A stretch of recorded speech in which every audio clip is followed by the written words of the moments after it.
We all want to live a good life, don't we? But actually figuring out what that even means, let alone how to get there, well, it can feel like a lot. It's one of the biggest questions we face. So let's see if we can unpack it a bit. What if the answer wasn't some single hidden secret, but actually a combination of a few really powerful ideas? Think of it this way. We're going to look at a map, an engine, and the fuel you need for the journey, and it all leads to one, maybe surprising, destination. All right, let's start with our map. It comes from Japan and it's called Ikigai. This isn't just about your job. It's about finding this deep sense of purpose in your everyday life. It's your reason for being, literally, the reason you get out of bed in the morning. Now, the Western version of Ikigai, the one you've probably seen, breaks it down into 4 simple questions. What do you absolutely love? What are you genuinely good at? What does the world actually need? And what can you get paid for? The idea is that your true purpose, your Ikigai, is right there in the middle, that sweet spot where all 4 of those things overlap.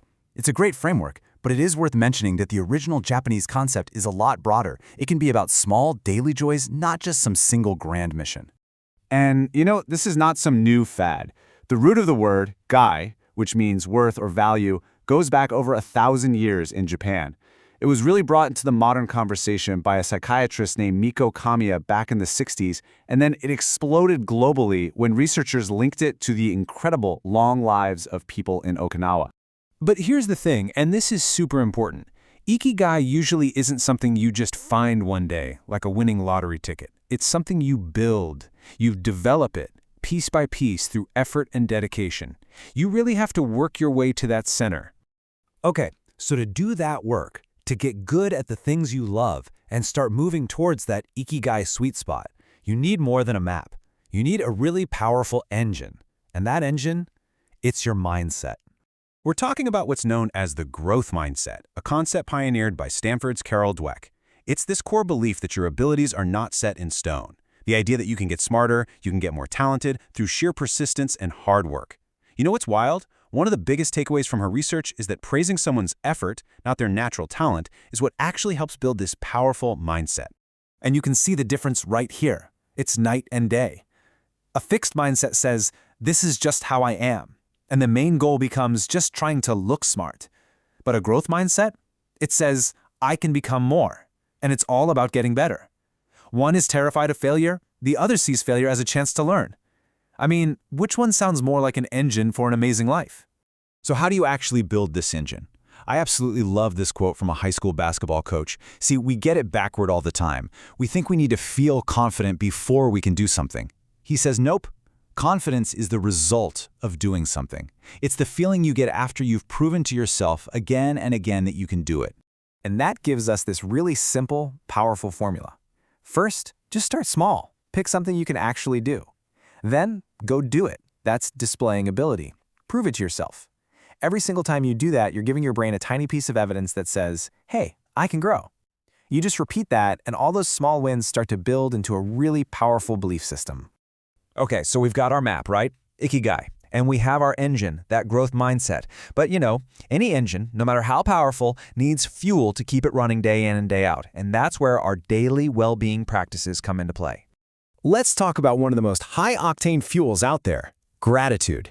It's really just the simple practice of appreciating what's valuable and meaningful to you. And this isn't just some feel-good idea. The CDC, the actual Centers for Disease Control, calls it the best-kept secret for reducing stress. I mean, when the CDC says that, you know it's a big deal.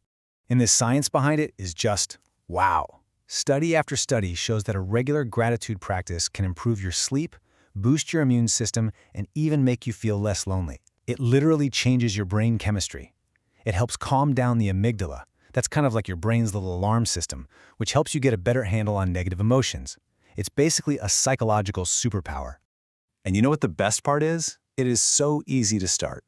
You don't need any special equipment. You could try keeping a journal just a few times a week, or maybe take 10 minutes for a mindfulness meditation. Or, and this one might be the most powerful, just tell someone directly that you're grateful for them. The cool thing is, it helps you both.